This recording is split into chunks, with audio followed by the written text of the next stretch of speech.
Welcome to Wrap It Up Sports Medicine and More, the podcast that gives you a viewpoint on sports medicine that can't be found anywhere else. I'm your host, Eli Hallak, and we have a fantastic show ahead of us today. So let's get started.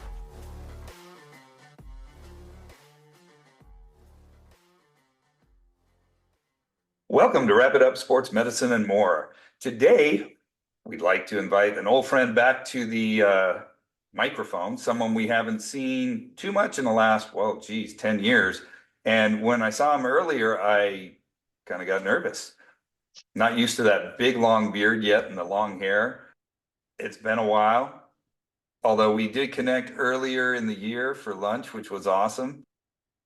Jacob Pope, athletic trainer at Work Care, industrial injury prevention specialist. Jake, buddy, how you doing, man?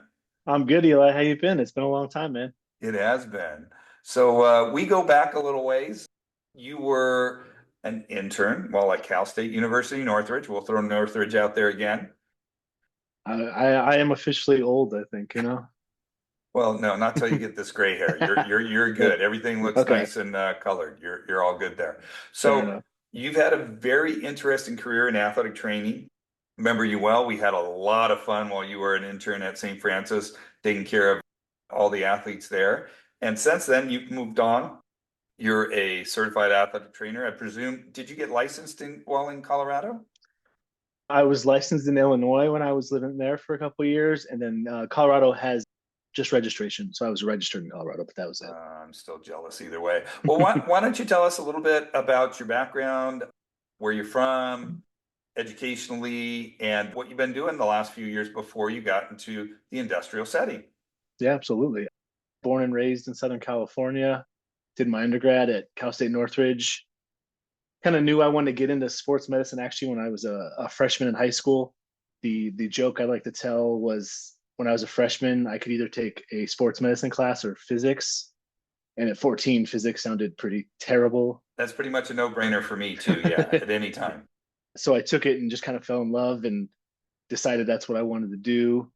Found a school that offered an athletic training program at the time, Cal State Northridge. Went through there. Eli, fortunately, was stuck with me for a semester, a couple other places. That was a fun semester, though. We had a blast. It was a good time. Then I ended up thinking about going to grad school. I applied to one grad school, Illinois State. I applied to it because the specialty it offered at the time was one of the newer things that's coming very commonplace, the manual therapy. So muscle energy technique, Graston, all those kinds of things. It was kind of what they were specializing in. And of course. yeah, that's when I was graduating, that was just becoming really popular. So that was nice. So I moved to a town called Normal, Illinois for 2 years, worked as a graduate assistant. Excuse me. Yes. Normal? Yes. Just And, like you think. Normal. Normal. just checking. Okay, want to make sure I got that right. Gonna It's have to actually look that one up. it's actually the headquarters of State Farm Insurance in Illinois. Not a little town. It's a town of like 100,000 people, but right smack dab in the middle of the state of Illinois is a town that headquarters State Farm and then this university, and that's about it. Interesting. I had no idea. Yeah, Normal, Illinois. Looking it up right now as you talk. it was definitely a nice culture change from Southern California. It was nice. It was a little different. It was nice. Was a graduate assistant at the university there for 2 years, working with their football and track and field teams. Graduated from there, looking for a job. Was packed up and ready to move back to California. Then got a job at the Colorado School of Mines, Mines.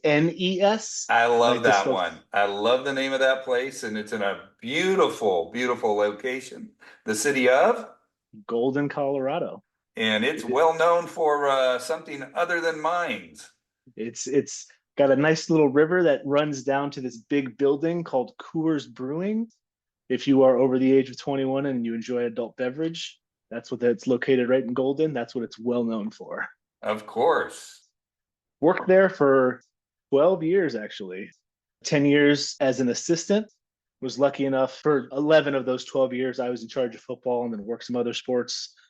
We had 5 athletic trainers taking care of 500 to 600 student athletes, depending on the year. In the last 2 years, I was lucky enough to be promoted and be the head athletic trainer there. Kind of took control, got to do some fun stuff in 2 years there. And then combination of a little burnout with the traditional setting, done with Colorado, looking to come back out this way, back to California, and found this job in this industrial setting. So you were at Colorado School of the Mines for, geez, 12 years. Mm-hmm. And then you figured, yeah, I gotta get back to my roots, get away from some snow, see the beach more often. Exactly. I had no idea you were back in Cali when I texted you, and you said, "Yeah, I'm here. I've come by," and it was great seeing you. You came by our sports medicine competition at, again, Cal State Northridge, Mm-hmm. and then we connected, and you told me you're doing industrial medicine. So one of Mm-hmm. the new pushes, or not really new, but newer areas of expertise in athletic training. Can you tell us a little bit of how you got into it? And we'll go more in depth on the industrial setting. Yeah, absolutely. Getting into it was as basic as just doing some searches online. I was looking for jobs out this way, and a couple of things popped up. Kind of looking at them. There's quite a few companies now that are involved in the industrial setting, and it was interesting. I had actually interviewed with the company I currently work with, and then I had multiple other interviews with other companies as well. That a And here, boy, that a boy, way to go. you gotta see what's out there, right? That's the whole point. And it was just interesting to hear of the. I think the biggest thing was the different mindset as far as the providers go, in the sense of you're working with a patient population that is less aware of what we provide. Athletes, even down to probably middle schoolers now. Eli, you tell me if I'm wrong, but there's probably middle schoolers now who are aware of sports medicine and are starting to understand how to take care of themselves. Yep, yep, totally, Yeah. totally. You It's know, more commonplace to know sports medicine, athletic training now than it ever has been before. whereas you're working in these industrial settings, depending on where it is. It could be an electrician, it could be somebody working in a factory, it could be somebody sitting at a desk. The the interesting story I have to this point is my first day actually on site. I met a guy, and we were talking about ways to take care of ourselves, and he actually said, "I don't like the taste of water. It tastes weird." And so, just Huh. to give you a sense of the different mindsets you're encountering, All right then. Okay. Yeah. Interesting. That's a new one for me. Now, for the individual out there, listeners that aren't as familiar with our different settings, when we say traditional athletic training positions, we're talking at a school, Mhm. maybe university, high school, college setting, maybe with a professional sport organization, something primarily athletics or built around athletics. And when they say industrial setting, what do they really mean to you? Well, now it's definitely something different. It can basically mean anything at this point. You could be working in with somebody at a Toyota factory, people who put together cars. That's an industrial setting. You could be working with electricians, people who go out and work on a pole, a down pole, a car hit a pole, and these guys are going to work on it. Those kind of people. You could be talking about people who work in a packaging place, in a cosmetic company. They fill nail polish things, they pack them into stuff, they seal them up. Maybe they work on the machines that do all of these things. There's a whole scope. There's also the people who work next to those people. Do you have office employees, people who sit at a desk all day? So there's a lot of ergonomics parts that we don't get a whole lot of, I think, as athletic trainers, or we don't think a whole lot of. Don't make it a daily part, but it's something that is a bigger role in the industrial setting, is that repetitive motion or those repetitive activities that these people do for 8 to 16 hours a day, depending on their job. So make it more personal or something we experience every day. Think of a checker at a Mm-hmm. grocery store, left to right, left to right, left to right, Yeah. moving that item across the scanner. They're going to come across tendonitis. They're going to come across bursitis. They're going to come across other carpal issues. Yep. And somebody in the industrial setting is going to be more biomechanically aware, kinesthetically aware, and be able hopefully to help that individual who is not in an athletic setting. Yeah, I think the big thing is definitely upfront that we've noticed at our company is you kind of have to start at ground zero. And by ground zero is things we didn't even think about at first, I would say a lot of us, or myself, I shouldn't speak for other people, Like you what? know. You're talking about the proper way to sit, or the proper way to hold something. I work with some electricians who have to hold a toolbox or how to get out of a truck, things like that. You don't think about something like that. That's not something that you would think would be an issue. But if you're talking to an electrician who has to get out of a 8 foot tall truck and he has to do that 20 to 30 times a day, or a forklift because they're moving stuff around all day. And guess what? If they get in that forklift 15 times a day, 6 days a week for 30 years, there's a certain wear and tear on a certain area of the body that maybe you don't think about initially. You're thinking about the big things, the lifting heavy stuff, Of rotating course. weird, Yeah, all yeah. those kinds of things. Never, ever would I thought of getting in and out of a truck as a potential issue. But it makes total sense. You see some of those big industrial sized trucks where you're Yeah. moving equipment around, you got to jump out back and forth and back and forth and back and forth, getting stuff out of your rig to do the work. Wow. Yeah. And you see some of these things, these big, huge trucks meant to lift a pole up. They almost the size of 18 wheelers, some of these things. And then above the shoulders, having to drive a vehicle like that, the way they have to get their neck craned around or move their body around to be able to see to make sure that they don't run something over. They don't hit another pole or hit a fire hydrant or something like that, Or hit a person they're working It, with. or a person as well. Yeah. Yeah. Wow, I never thought of that. Interesting, interesting. Yeah. So Yeah. so it sounds like you do a little bit with different types of maybe electricians and other such skilled professionals. And I'm gonna guess because of that, they every now and then have some as when my daughters were little, used to say, major owies. And when they have these major owies, they come to you. Yes. So they're starting to this. I'm going to take you on a little sidetrack here for a second. Yeah, We're we're going to, trying to get an understanding of the yeah, industrial setting.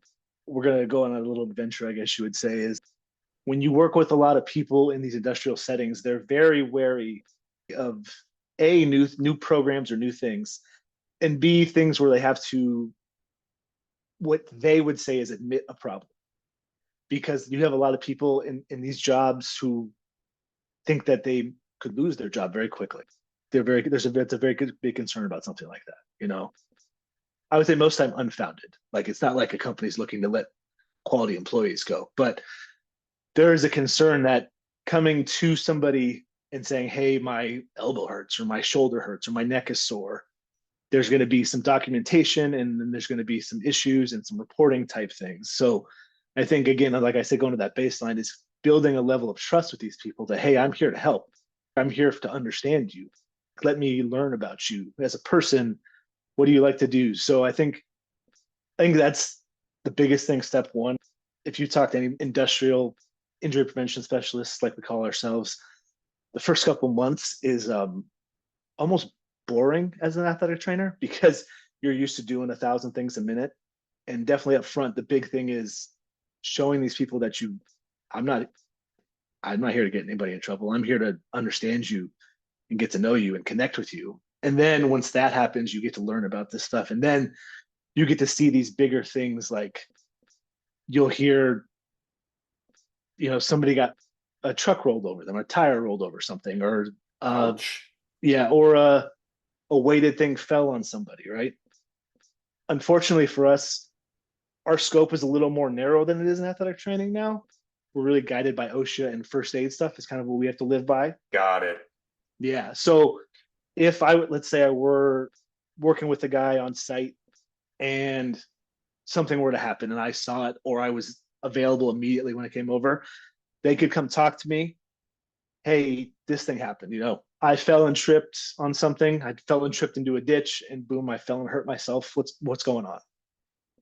I'm allowed to give them a rough idea, and then it is very quickly on me and on them to escalate these things and say, hey, we need to set you up with a doctor, then kind of go from there. So the nice thing about my company, Work Care, is we are not just athletic trainers or injury prevention specialists. We have nurses, we have doctors of all specialties, we have physical therapists, we have everything else. So we're kind of a self-contained company. When we work with a company, we kind of are a one-stop shop. If I have a guy who hurts something, I can help them set up an appointment with a doctor, and that could set them up with a physical therapist, and then we can all communicate with each other. That way we can all kind of set them up on a plan to get back in. So that part becomes then very similar as a like return to play that we're all well aware of. But that initial phase is definitely a little unusual to start with, I would say. And for those of you who aren't sure what OSHA stands for, just in case, Occupational Safety and Health Administration, there is a branch of it in every state, and they really set up the guidelines for work conditions. So they kind of set up, hey, here's what you need to do.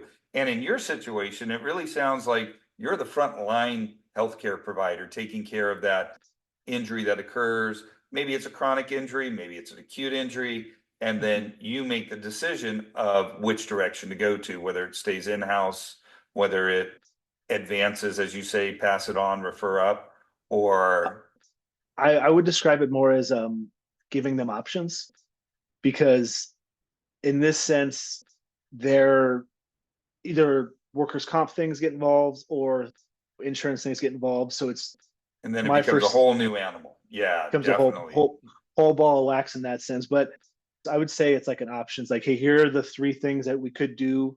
You let me know what works best for you. If you want to go down a certain road, I can help you down that road. But then there are certain roads I have to kind of stop at a certain point, which is also very odd to be like, I'm only allowed to go to a certain door and then can't go through the next door. We're kind of used to doing everything from the being there when the injury happens to sometimes being the person who says, okay, now you can go back and do everything. That would be kind of, I'll admit, after 27 years, getting to that door and not being able to open it and walk Yeah. through it. Just saying, Yeah. okay, now it's up to you. Wow. But that's part of a career. So that's a Yeah. career choice. That's Yeah. really neat. Now, currently, with the type of setting you have, and this intrigues me. We were talking earlier, timeframes. We're used to some crazy hours in the field of sports medicine, athletic training. We were just joking, hey, I just did an 8.5 hour day. I'm getting soft in my old age. Seriously. Yeah, come on now. That's it? Only 8.5 hours? And then I laughed, well, tomorrow's a little bit longer. We've got a 14, 15 hour day. What is it like in the industrial setting as far as hours are concerned? For all of us, for the most part, it's a normal, quote unquote, normal 8 hour day to begin with. That was obviously a nice adjustment, I would say. Is That would be crazy. I wouldn't know what to do with myself. overtime is a word that gets thrown around. We don't really get a whole lot of it, which is fine by me. What word was that? Yeah, I What'd know, you right? say? Overtime, it's weird, right? Huh, okay. The part that carries over from athletic training is we're allowed to be very independent. So for myself, the the utility company I'm contracted out to, I'm responsible for 4 different locations. I have a set schedule on my locations, but then it's kind of on me to talk to the supervisors there and understand start times, what's going on that day. But generally speaking, my day starts between, I would say between 5 and 5:30 every day. I'm out. I'm not done yet though. So, I mean, you've had kids. You're used to getting up early. What are we talking Well, about? that's true. Yeah, I remember those You know, days well. yeah.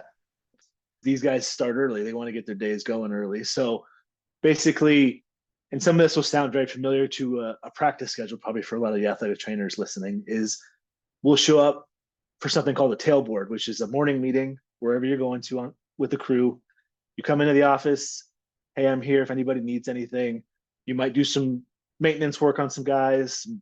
We all have massage tables and treatment things, so we might be doing some hands-on work.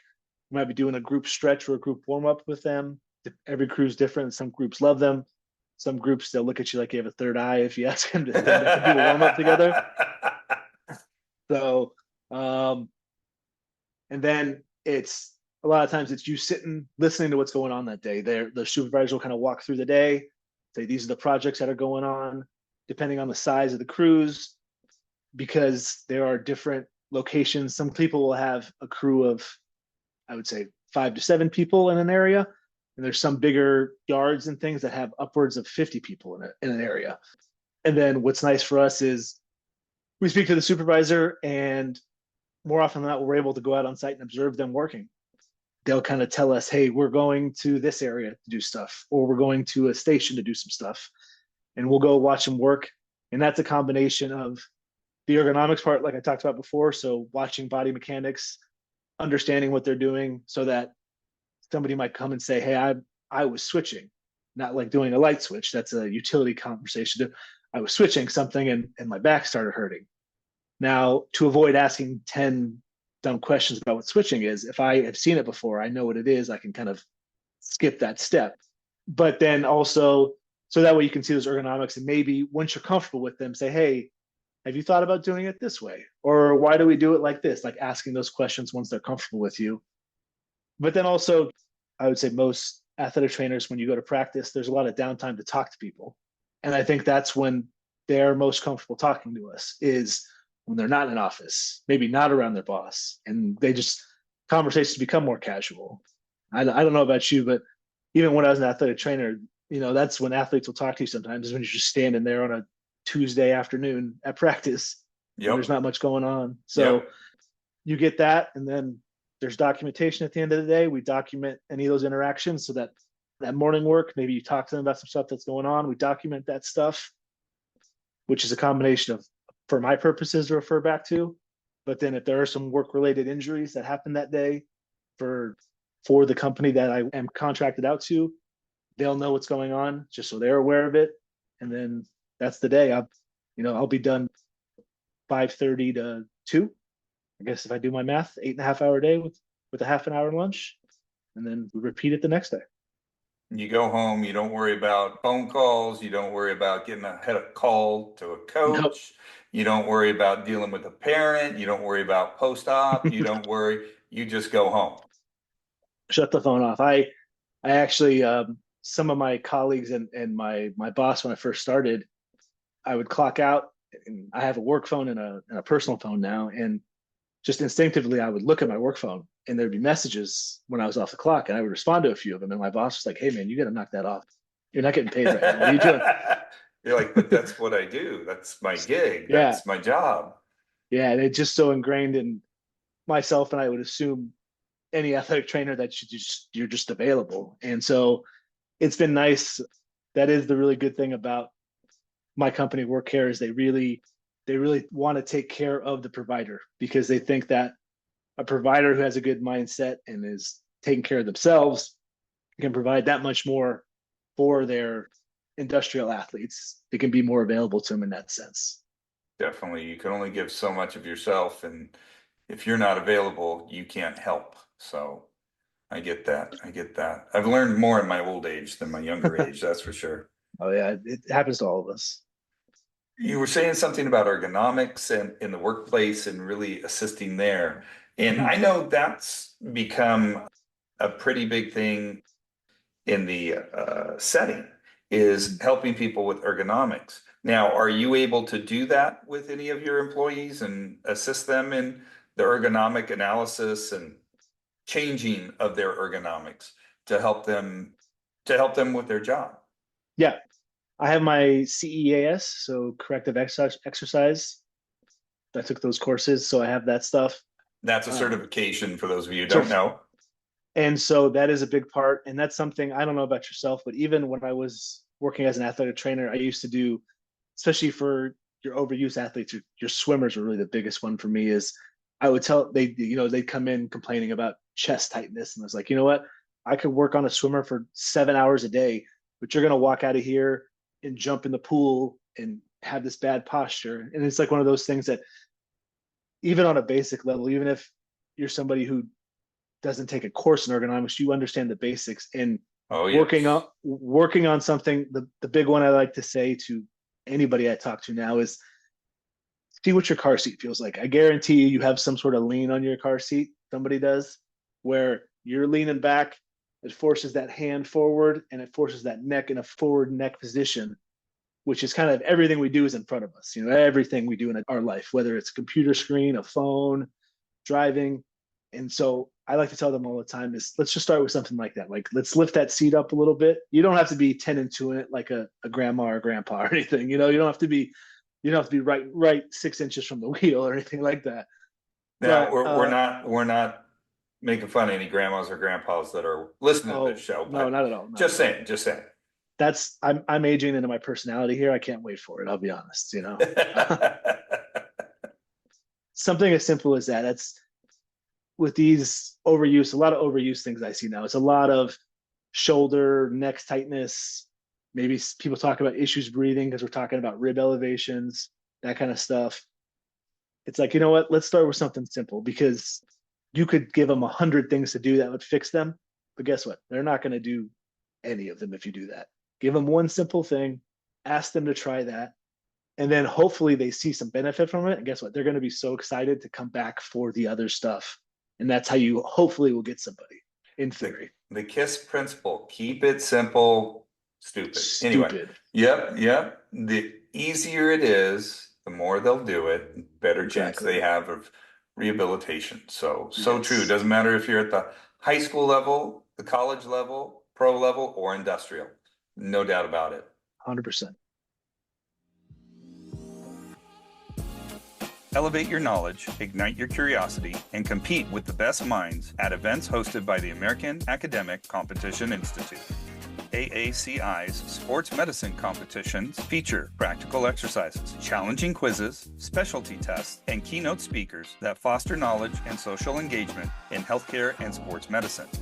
Go to aacitest.org for more information on upcoming regional and national competitions.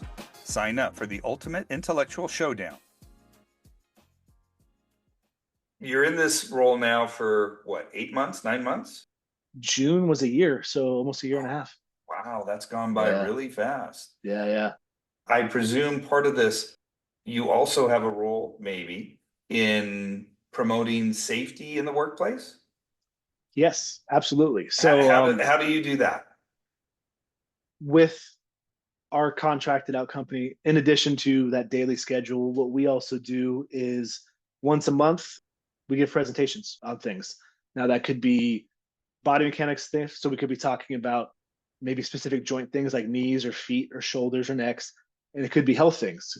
Talk about some of the things to work on to having proper sleep, the routines, how to handle, lights and all that kind of stuff. It could be nutrition. We've done topics on macro conversations. We've talked about the importance of protein intake, talked about stress management. And what we try to do, our company tries to do. Stress management? What's that? I know, right? It's something we could all have, myself included. Concept. Interesting concept. Okay. Yeah. Box breathing to anybody out there. If you've heard that, look that up. That's a wonderful thing. We give these health topic presentations or these body mechanics presentations. Sometimes that is like talking into the void, but I would say more often than not, you get at least one person who will sit and listen to you, and then they become engaged with it and they come to you. I've had the macro conversation where we did that. I had these guys look at me like, what are you talking about? I'm going to go eat my McDonald's 4 or 5 days a week. I'm going to get my coffee and donut in the morning. Like, just leave me alone. But I had one or two guys would come up and ask me, what does that mean? And I think I had one guy when I first started, he was asking me about it. And I think he was on like a pre-diabetic kind of person, like not super overweight, but definitely overweight, wasn't super active outside of work. We talked about some couple things. I'm not doing this to toot my own horn, but I think he lost 30 pounds. Blood pressure was lowered. It's like a really healthy guy. Yeah. So you made a difference in his life. That's awesome. Yeah, it was really cool. And it's just, and like I said, it was as simple as like, hey, try these one or two things. It's one of those things you just catch those people. And so you still get that rewarding feeling that we've all gotten in athletic training at some point, And you've made a direct impact in hopefully extending his life because now he's healthier. Yeah. I mean, hopefully he keeps that up, Very true. That's always the catch, trying to keep up good habits and not falling back into old ones. Yeah. How do you balance the need of rehabilitation with the demands of the rest of the job that you have to do for what ends up being your patients? The need as in like where to put my energy kind of thing. Is that what you're asking? Yeah, Yeah, yeah, okay, yeah, yeah, yeah, yeah. yeah.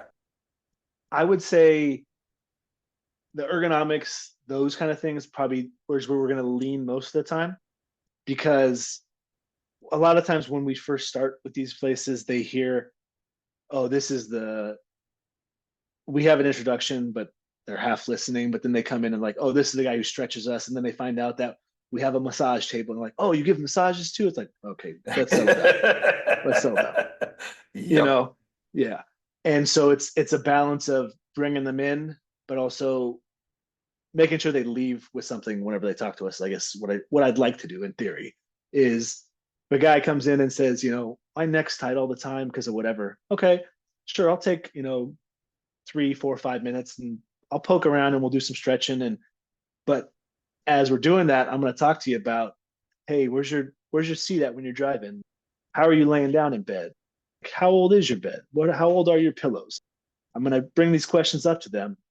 And then what's also nice for us is we use MedBridge, and then we have access to, whether we ask them for their emails or whatever it is, we'll put together a program and say, hey, I'm going to give you some stuff to do. We'll walk through it together. I want you to do this stuff at home, and then we'll check in on it and see how it's going. And then I'm able to kind of check in with those people. But I would say, if we were doing numbers, I'd like to do 60-40 with the other parts, and then the rehab is the other side. I want them to take care of themselves because back to what we said in the beginning with the OSHA limitations, there's only so much I can do. And True. so Very true. I, Got it. I don't want to hit my head on that ceiling and not be able to give them something to lead with. Got it. Very, very educational. And really, it all comes back to quite often as athletic trainers, educating others. Mm-hmm. And in this case, just happen to not be athletes, different type of patient care, different type of demographic, but doing the same thing. We are referred to as the industrial athlete program. So we consider Oh, I them, like yeah, yeah, that. I yeah, like that. My yeah, apology. yeah. The So industrial athlete. I like yeah, that.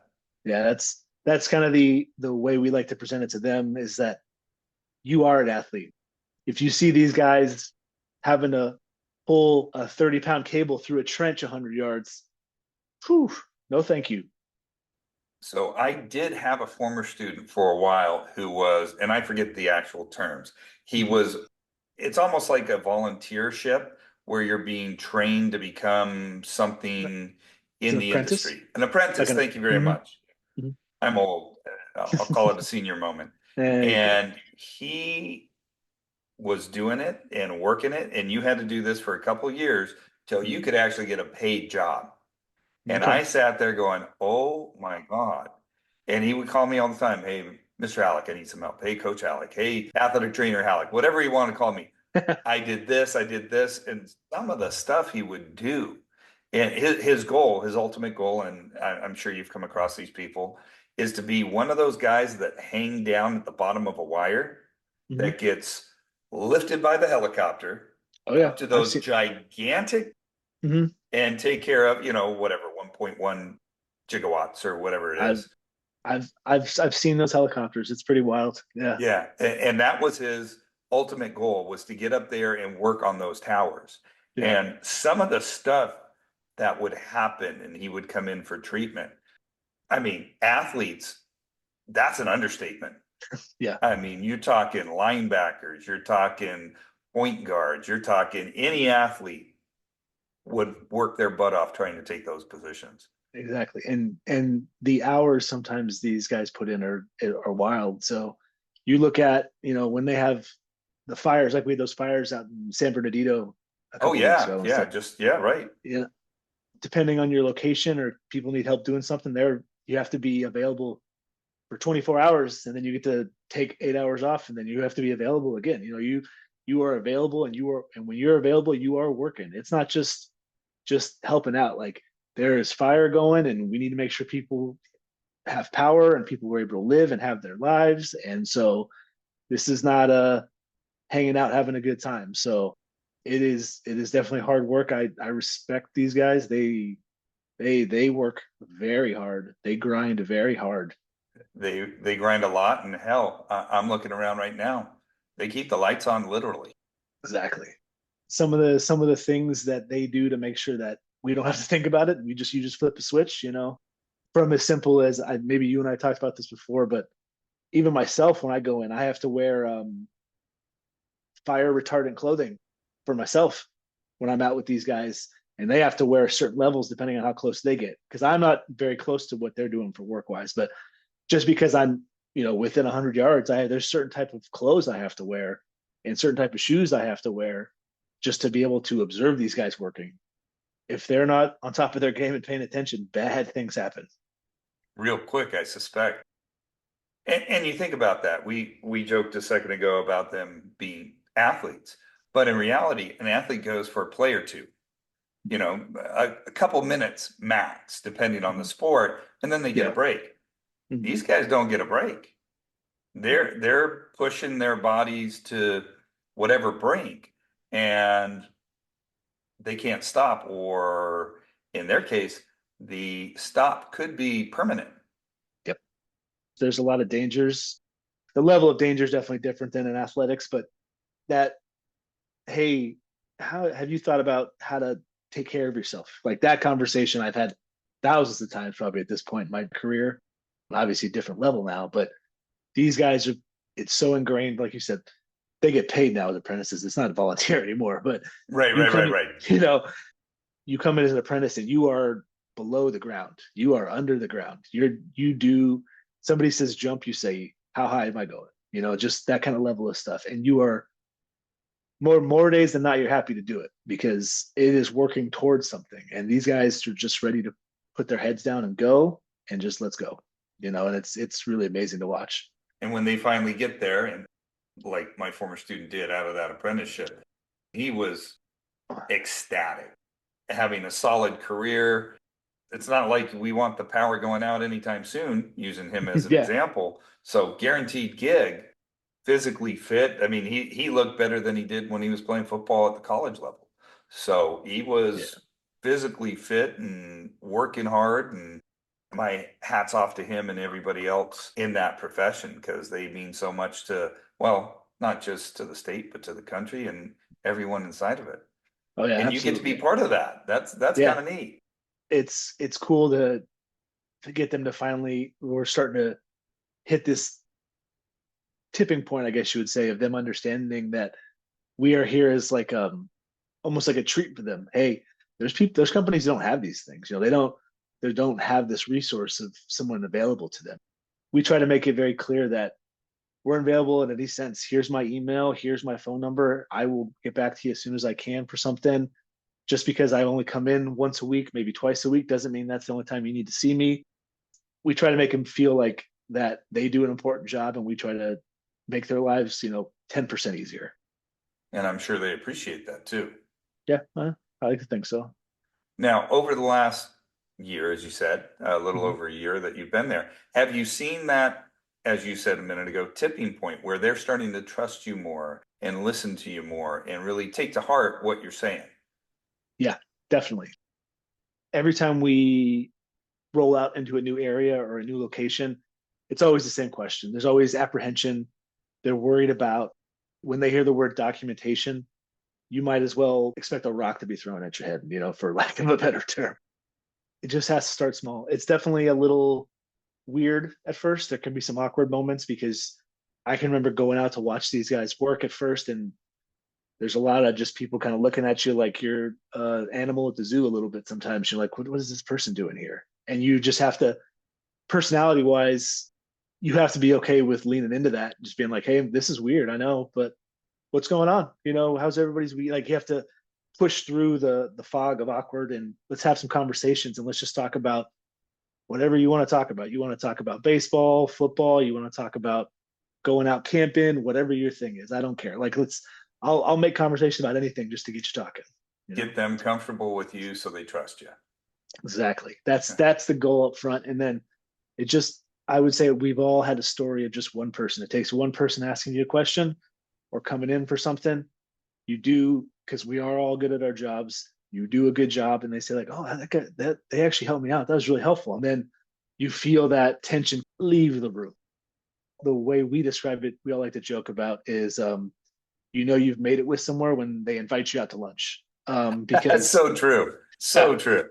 because they have they have their scheduled breaks and they have their lunch at a certain time, and we'd always say the first time you get out to lunch you have to go, even if that means that you clock out at a weird time or something happens, you got to go with them. It has to be part of the deal. You can't think about it. You say, "Yep, absolutely, let's go do it." But it's kind of the milestone is once that happens, you know you're in. I actually recently just changed locations. I was driving a little bit farther, and I've kind of moved down into the Santa Monica area for work the last couple of months. It was almost sad leaving the guys I'd been working with because I built this relationship, and it was like going to see people that I, see friends Of basically, course, of you course. know. So it felt good in that sense, is to kind of be leaving that knowing that you built something. That makes a lot of sense. You can see the rapport, you can see the difference you've made, Yeah. and it's hard to let go of that. Oh, 100%. Yeah. I mean, anytime there's a change, it's always tough. But now you get to make that change and make that difference for somebody else and a new Yeah. crew. In your industry, we've mentioned some of the unique challenges, OSHA, specific hierarchy on medically how you have to go. But personally, as far as being an athletic trainer, Mhm. and what have you found as the biggest challenge in the industrial setting for you? I would say it's probably two things, and I couldn't say one more than the other, so I'm going to cheat and say two. No cheating, there's no grading at the end. You're safe. That's fair. I think it's that first, when you will get in this place, is figuring out how to build those relationships. That is the first thing. I think that's the biggest one is, and you can't take a cookie cutter approach. You can't say, oh, because I could joke around with these guys, I'm going to do that everywhere. No, that doesn't work. Some places are a little slower to adapt to certain things, and you have to be okay with that. When those opportunities present themselves, you just have to take them. The other one we talked about is part of the reason I came over to this side of the profession is to take care of myself a little bit more, to not be on a bus on a Sunday at 11 p.m. for a 5 hour bus ride home. Those were fun when you're younger, but I'm 38 and I'm okay with, at this point in my life, not having some of that stuff. I get And that. I yeah. understand that. I can empathize. And so initially having that adjustment of when you clock in, you're working and you're there, you do a good job. It's okay to put it down, and the world's not going to end. They can find somebody else. They have resources for other people if they have to have them. And that doesn't mean you're bad at your job or you're not giving your best. That's taking care of yourself. I was really struggling with burnout at the end at my last job, and I didn't want that. That's something I'd never wanted to have. And this is kind of, it was an adjustment, but it's definitely given me that opportunity to let myself live, I guess. That's the way I would describe it. I love that. That's a great way to look at it. And you're not going to believe this, but we're already coming up on an hour. Whew. Everybody's always really surprised, including myself, at how quick the hour goes. So I'm going to ask you just one more question. However you answer, go for it. Whichever tangent direction, it's all good. What are your future goals for athletic training in the industrial healthcare setting or Mhm. outside of it? Yeah. I think for the first time ever, I'm going to say that I'm not really sure. Would I like the opportunity to maybe advance in my company? That would be amazing. Because actually, what's very interesting for work care is I would say 95 or above percent of people who work for the company are all athletic trainers. So the people who work in HR, the people who design our websites, the people who handle all our documentation, obviously all our supervisors, Wow, that's kind of they cool. they were all athletic trainers at some point. And when I got hired, and every time since, they've made it all very clear that if you have an interest in something else, not athletic training related, that they would support you. And if you want to move in a different area of the company and do something like that, that they would be all for doing something like that. So that's definitely a unique thing and very interesting. But also, I could see myself getting back into the traditional setting, whether that's high school, college, whatever. I could see myself ending up back there at some point. But I would say right now I enjoy kind of the speed of life right now. That's how I guess I would say. We all need that change at some point to really fill our cups back up and become who we were when we first started. Yeah. Yeah, who knows? I could see myself on those sidelines getting excited, yelling about stuff again at some point. But right now, I'm happy with where it is. Enjoying your life, enjoying your profession, Exactly. enjoying a new facet of the profession, which is kind of neat. It's one that's really grown over the last 10 or 15 years. I remember when they used to say the big one for the longest time was, oh, I heard UPS or FedEx has an ATC need Yep. out in somewhere up the five. I think it was Arbuckle, California, up the five in the middle of the San Joaquin Valley, and everybody'd sit there and look at each other. What's that mean? You work at UPS, FedEx. What do you do? So it's really been fascinating to Yeah. watch it evolve and see my colleagues and my friends get into it and hear how it's really shaping healthcare Yeah. one on It's one with people. yeah, it's exciting in the sense that you can still make it what you want it to be, I would say. I don't want to speak for every company, and we work with a lot of different contracted companies, so I can only speak for who I work with, but they really there is a structure that we stay within, but they kind of let us color our own way inside that box. So it's really nice in that sense. And as their slogan says, work care, work matters, and health counts. So, Exactly. yeah, there you go. Yeah. So, Jacob, I want to thank you for being on Wrap It Up Sports Medicine and More. I don't want to take too much more of your time since you got to get up so early tomorrow. Exactly. But I really appreciate the time you spent. Always fun to hang out and talk. And we're going to have to go out to lunch again sometime soon. That was fun Absolutely. last time. Absolutely. It's my treat this time. So Oh, okay. Well, so steak and lobster somewhere. Deal. You got it. perfect. Thanks for being on the podcast, buddy. And we will catch you again later. You have a great week and a fantastic weekend. I appreciate it. Sounds good, man. Take care. You too. Bye bye. Bye.